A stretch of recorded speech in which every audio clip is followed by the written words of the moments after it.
The funding for this program is provided by the Corporation for Public Broadcasting and the Friends of 4, 10, and 12.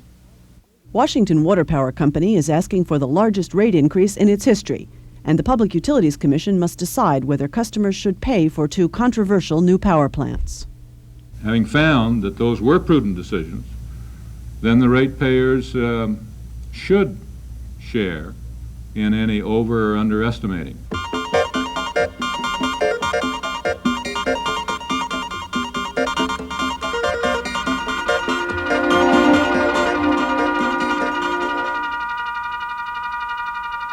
Good evening. I'm Jean McNeil. Formal hearings continued today on Washington Water Power Company's request for an unprecedented $34 million rate increase.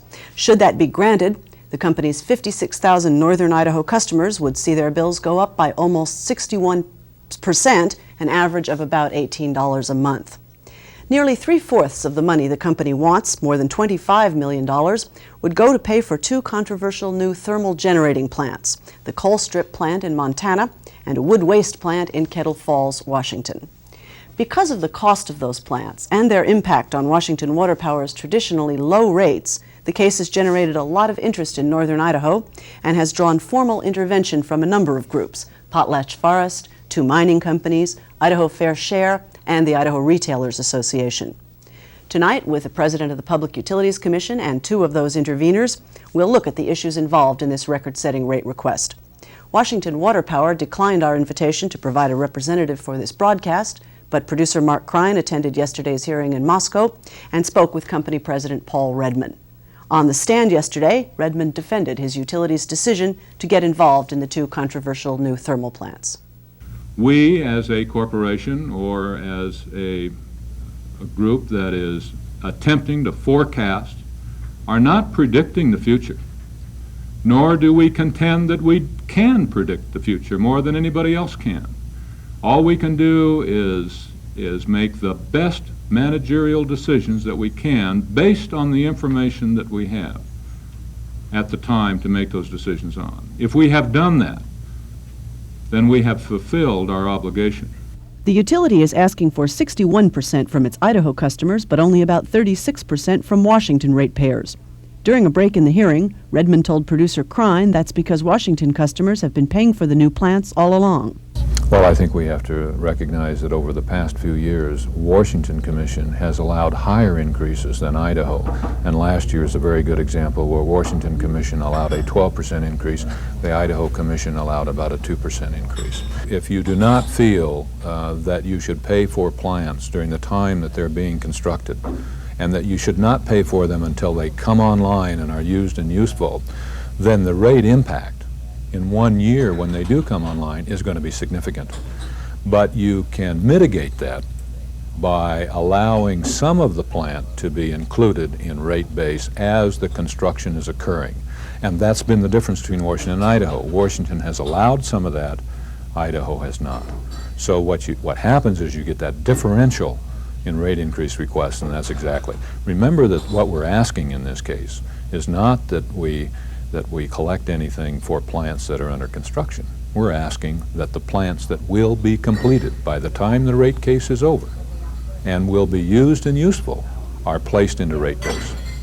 There has been widespread concern that a large rate hike could put some companies out of business, but Redman said utility information indicates such fears are exaggerated. At no time did any of those customers indicate to us that the price increase that we were asking for would drive them out of business. At no time did we notice any difference between the survey that we do with our industrial customers as to what they project their load will be in the future. Each year we survey our industrial customers and we ask them, what are your projections for your load increase for your plant during the next 10 years? And they return that to us, and we base our load forecast on that information. I think we have to recognize that, the water power has the lowest rates of any investor-owned utility in the nation. We have a hydro base. We're talking about large percentages, yes, but we're also talking about industries that are not energy intensive, but are labor intensive industries. We have no direct service customers like the aluminum companies. So all of our industry is more labor intensive, and those percentages are applied to the lowest base of anywhere. So even when you add the increases, they're still extremely competitive in the energy area with anyone that they're competing with nationwide. The other side of that coin is that you have to remember that one of the key things is that there's energy available. And usually when a company or a corporation is going to expand or relocate, the first thing that they look at is not the energy costs. They may look at energy availability. It's the area that they're moving into. It's the workforce. It's the tax makeup. It's the land availability. It's the work environment and those kind of things. Coincidentally, utility officials last week announced sizable salary increases for 14 top executives, an action that has already drawn fire from consumers. First place, I think we have to recognize that if you're in difficult times, if you're going to have good people, talented people, running a company and making the right decisions, you keep those people and you make those right decisions by paying them what they should be paid. Secondly, we have to compare those executive salaries with other executive salaries of comparable industry. And if you do that, you find that they are underpaid. If you were to eliminate the top 60 people in our company and take the top 60 management people in our company and say, just let them go, I would probably make a difference of about 1 or 2 cents on everybody's electric bill a month until it was recognized or until the impact of the loss of the talent of those 60 people was felt on the ratepayer, and then there would be a significant impact. In addition to those formal legal hearings, there will be a public hearing in Grangeville tomorrow night, and the case will continue in September when PUC staff and interveners present their cases. Let's take a closer look at some of the issues right now, beginning with one of the 3 men who will ultimately decide them. Conley Ward is the president of the Idaho Public Utilities Commission. He has heard Washington Water Power plead its case for the past 2 days. He joins us tonight in the studios of public television station KUID in Moscow. Commissioner Ward, let me ask you first, the point that Mr. Redmond makes. Washington Water Power's rates are indeed and have traditionally been among the lowest in the country, and certainly the lowest for investor-owned utilities. If the full 60% or 61% that they're asking for were to be granted, how would the company then stand in terms of its rates? Well, they'd no longer be the very lowest in the nation. I don't know exactly how they'd rank, Gene. I'm sure they'd still rank probably in the bottom 10, say. Any idea where they'd compare with other Idaho utilities?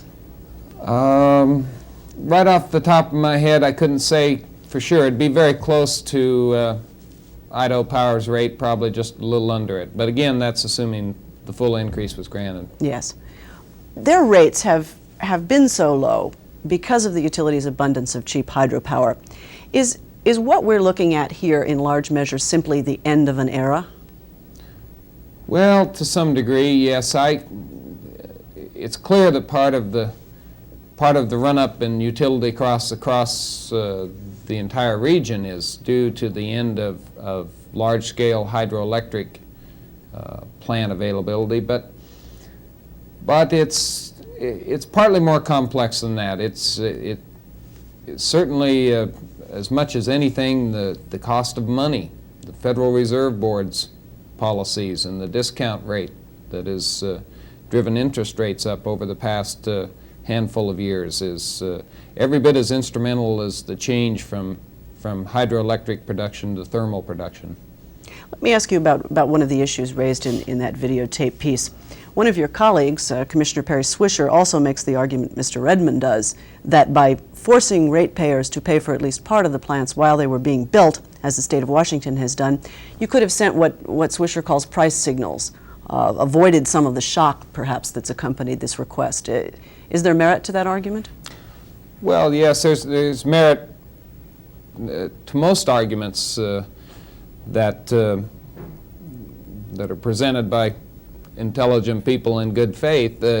I don't happen to agree with it. That does not mean that it's without merit. But I think my answer to that would be that, of course, you can always hold the price down by requiring some sort of prepayment. The question is whether prepayment is just or not.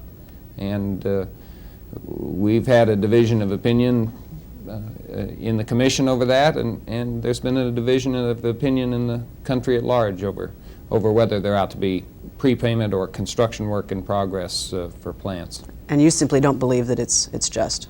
Well, I don't believe it's just, and I think often it encourages a behavior that you don't want to encourage. It allows utility managers to think of those plants as risk-free if the ratepayers are going to begin paying on them right away, and I think there are some implications of that are not healthy. In terms of the two plants that this rate case is largely about, the Colstrip plant and the Kettle Falls plant, those plants are indeed almost ready. But that issue is still being raised because the Northwest is now in surplus, and the argument is made that since the power is not needed, the ratepayers essentially shouldn't pay for it. In a philosophical sense, since I know you can't comment specifically on this case, what factors go into deciding when it's fair to make ratepayers pay for something that they might not need immediately? Well, I'm not sure I can even answer that very well in a philosophic sense, Gene, because really this is a first in this part of the country, and that is there's no real argument that the plants, strictly speaking, are not necessary to meet at least this year's load growth or probably the next. So there's no real argument about the fact that they've come online earlier than necessary. The entire question, therefore, boils down to at what point should the ratepayers begin to pay, and that's something we've never really had to explore squarely before. We've had the case where we had to decide whether we would allow plants to be built or not, and occasionally those decisions have been controversial, but this is a first of sorts. And this is one you're going to have to grapple with in this. Yes, and the results, of course, the same scenarios being acted out all across the nation, and the results vary from commission to commission. Another issue that's being raised in this case, and has been raised in other cases as well, it's generally agreed that whether it's needed or not, Kettle Falls has cost more than most people thought it would. Again, in a philosophical sense, how do you draw a line between something that ought to be written off as a reasonable miscalculation by a utility and therefore paid for, and what constitutes something that you should just say, no, you made a mistake and your shareholders ought to eat that cost? Well, that's a good question. There is no hard and fast rule. Obviously, at some point, most people, I think, would agree that there ought to be room for reasonable miscalculations made in good faith by utility management on plant decisions. And that may or may not be the case in Kettle Falls. I think in other cases, let's discuss other situations for a minute. For instance, take other plants built by utilities. I think often the case is not really one of miscalculation in which there was no alternative presented. It's I often hear utility executives explaining the whoops problem by pointing out that no one suggested anything to the contrary, and that's simply not true. They've rewritten history. In some cases, there were vocal opponents who suggested those plants were not necessary. And so I think in those cases you have a different question than here, where there was not perhaps the same alternative course clearly presented. So you have to look at the context in which the decision was made. Exactly. Take you back a little bit to what I started with. Right now, northern Idaho customers are, relatively speaking, heavy users of electricity. It's not uncommon, for example, for electricity even to be used to melt snow in that part of the state. Is this rate hike, whatever it turns out to be, likely to be a threshold kind of thing, likely to be something that will change consumer behavior? Well, I'm not sure about that. I think in the long run prices do change behavior, but you have to remember their price, just like the price of electricity elsewhere, has been going up rather steadily through the last decade. So I think behavior has been changing and probably will continue to change. How dramatically, I don't know. Most economists, I think, would agree that even very dramatic price increases don't result in widespread, immediate changes in behavior. It takes a while for people to adjust to the new realities. Well, thank you. We'll come back in just a moment. As we mentioned earlier, Washington Water Power declined to participate in this broadcast, but two of the formal interveners in this case are with us, and they each have concerns about the size and nature of the proposed rate hike. We'll begin with John Stocks. Mr. Stocks is an organizer for Idaho Fair Share, a statewide consumer group. He is also with us at station KUID in Moscow.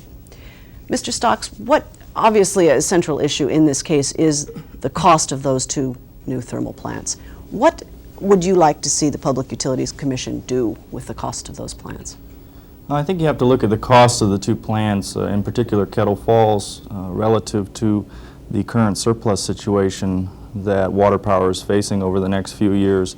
And you also need to look at the management decisions that went into deciding to build Kettle Falls in November 1980, when the management decided to go ahead with the project, and there were some other alternatives available.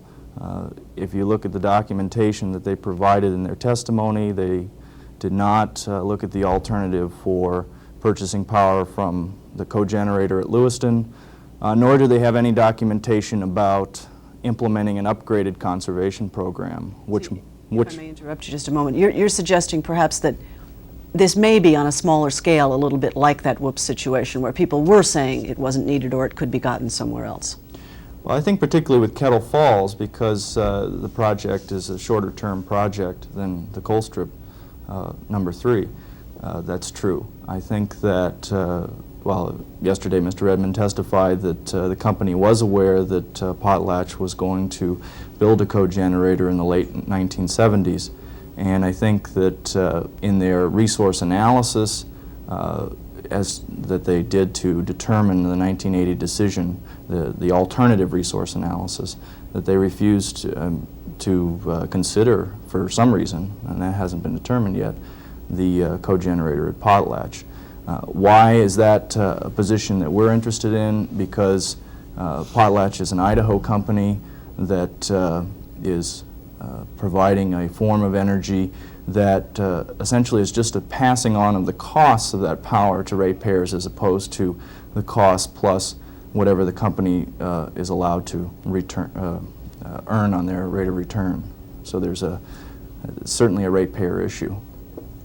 Let me ask you about this question of surplus. What do you say to people who say, all right, we have a surplus right now, but we're also in the middle of a major recession, and we've had 2 unusually high water years. With economic recovery and a drought, that could turn around in 2 years. Well, I think if you look at the surplus on a regional basis, you have to make some assessment as to whether or not we are going to continue to have the large electrical demands for aluminum. There are a lot of people saying currently in the region that the aluminum industry is not going to last long in this region, no matter what sort of rate reductions they get from the Bonneville Power Administration. As you know, the direct service industries are large consumers of electricity, and that's going to affect, because of old plant and other problems they may be having in competing in a world market. If they pull out, we're going to have a lot of electricity. So there are a lot of factors that go into that surplus question, and I think that all the commissions throughout the region need to take a serious look, because as President Ward said, we're in a different ball game now. We're in the ball game of excess capacity and how to allocate the costs associated with thermal plants that create excess capacity, and that's new to the region. Let me ask you what may be sort of a devil's advocate question. Assume that someone were watching this broadcast in New England, which they're not. You probably wouldn't get a great deal of sympathy from them. They'd look at you and say, well, right now you're paying among the lowest rates in the nation, and even with a 60% increase, you'd still be pretty low. What you people ought to do is learn to do what we've done for years, and that's conserve energy. What do you say to that argument? Well, I have a real problem with people trying to supplant the New England economy on the North Idaho economy. I also think that if you're going to make that sort of argument, you need to look at a lot of other conditions, such as wages in comparison to New England and other factors that make up an individual consumer's budget. Again, looking at what Mr. Redmond said earlier in the program, we do have the cheapest rates in the country, and we should have the cheapest rates in the country. We have the most extensive hydroelectric system in the region, well, probably in the United States, I should say. And that's a cheap form of power because it was built back when the cost of money was cheap. And there's no reason why we shouldn't keep our rates lower than the rest of the country. It is agreed that as you bring on thermal plants, I mean, I will agree that as you bring on thermal plants, you're going to see that change. But putting the New England economy in North Idaho, I don't think is an appropriate thing to do. Finally, let me ask you to give us a little preview of what your case will be. I know you don't want to lay it all out. Do you think you will ask the Commission to disallow the costs of one or both of those plants completely, or simply to reduce them? That really depends upon the rest of the cross-examination and our attempt to get an expert witness into the case. We're currently trying to raise money for that, and if we can get the expert witness that we want, then we may try to make a case around used and useful argument. Thank you. We'll come back in just a moment. Historically, Idaho businesses have not taken at least an organized interest in utility rate cases, but all that may be changing. Jim Weaver is the attorney for the Idaho Retailers Association. That group recently filed a petition to intervene in the Washington Water Power case. Coincidentally, Mr. Weaver is a former staff attorney with the Idaho Public Utilities Commission. He joins us tonight in Boise. Mr. Weaver, first, this certainly is not the first large rate increase request in Idaho. Why the interest in this particular one at this particular time? Well, I suppose it depends on what you mean by large. It's the largest rate increase that I can recall being requested, and I think that an overall 61% rate increase is going to have profound effects upon not only businesses in North Idaho, retail establishments, but all the customers of Washington Water Power. The problem up there is that they have had cheap electricity for so many years that they have utilized it extensively, both for heating and process heating and all sorts of things, as you say, melting snow even.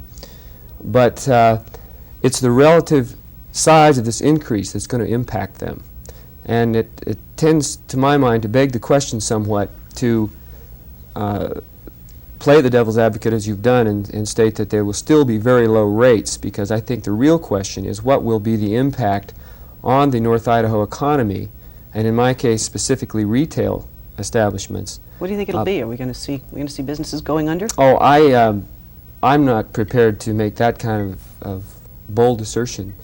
I don't think you'll see that. I do, though, think that you will see some eyes opened when the full impact of this kind of a rate increase is contemplated. However, as Connolly pointed out earlier, it's no guarantee at all that this percentage that's requested will in fact be granted.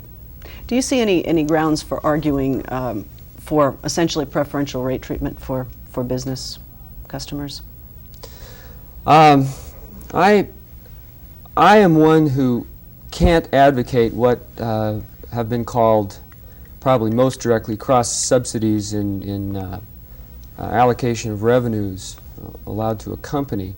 And I am not prepared at this time in this rate case to argue that for retailers. I believe that all classes should pay what the best cost of service data shows they should be paying.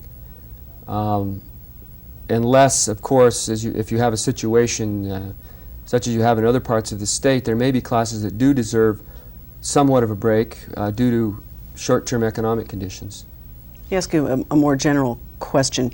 The Public Utilities Commission staff has in the past argued against a rate hike on the grounds that regardless of the merits of the rate hike request, the ratepayers simply can't afford it. Is that an argument that you'll consider making? That's another one that I think is a little unfair to make. Anyone who's going to be objective about this has to realize that a utility is a business enterprise and is entitled to a fair rate of return on its investment. However, there are not just ratepayers involved, there are also stockholders. to the extent that a utility makes poor management decisions, I think those should be borne by the stockholders. That is the risk they're taking when they invest in the utility, not the ratepayers. You think that's what's happened in this case? I believe that there's some pretty strong evidence that that may be true. However, we have not as yet prepared a case to that effect. We may be presenting some direct testimony in that regard at the subsequent hearings, but at this point I'm not prepared to say conclusively that there were poor decisions. Well, thank you. We've got very little time left. Let me go back to Commissioner Ward and just ask you to, if you will, give us almost a future projection. We're looking not only at this rate hike, but Washington Water Power also has looming sometime in the future the Whoops 3 plant, for which the ratepayers are not paying now. Right. What's the long-term outlook for utility rates in that area? Well, under any scenario, I think there'll have to be some rate increases. That's just obvious. They are making a transition from hydro to a significant amount of thermal power, and I think the people up here expect that. But I don't foresee huge rate increases. You have to remember, Gene, it's that they have 2 plants coming on in the same year, which is very unusual, and then none for the virtually foreseeable future. So if they get over this hump, collectively, the company and the citizens up here, if they get over this hump, it shouldn't be that bad. Well, let me finally ask each of the interveners how they react to that. John Stocks, what do you think? Are people, first of all, prepared to be able to get over this hump and accept some rate increase? Well, I think that the people of North Idaho expect to have some rate increase, but I think that we also have to look forward to down the road, as Commissioner Ward was indicating, Colstrip number 4, and we also have Whoops number 3 to be considering. I think that there will be more concern as those plants start coming online with their associated rate increases, and you'll probably see a lot more activity on the part of our organization in those particular cases. Jim Weaver, we've got about 30 seconds. What's your reaction? Can businesses manage to get over this particular hump? I believe they can. They've just weathered a pretty strong recession that seems to be recovering. We won't know for sure, but I believe they can. However, I don't believe that they should be required to pay more than is justified based upon the management decisions of the utility in building some of these plants. Well, we'll be watching this case closely. I'd like to thank all of you for being with us in Moscow, Commissioner Conley Ward, and John Stocks of Idaho Fair Share in Boise, Jim Weaver. Thanks, Gene. Thank you Thank all you. for being here. We'll be back tomorrow night. I'm Jean McNeil. Good night.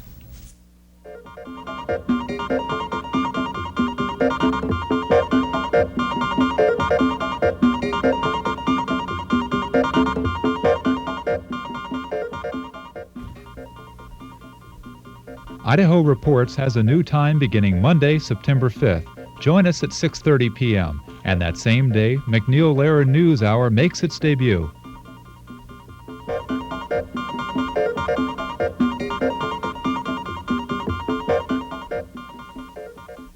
The funding for this program is provided by the Corporation for Public Broadcasting and the Friends of 4, 10, and 12.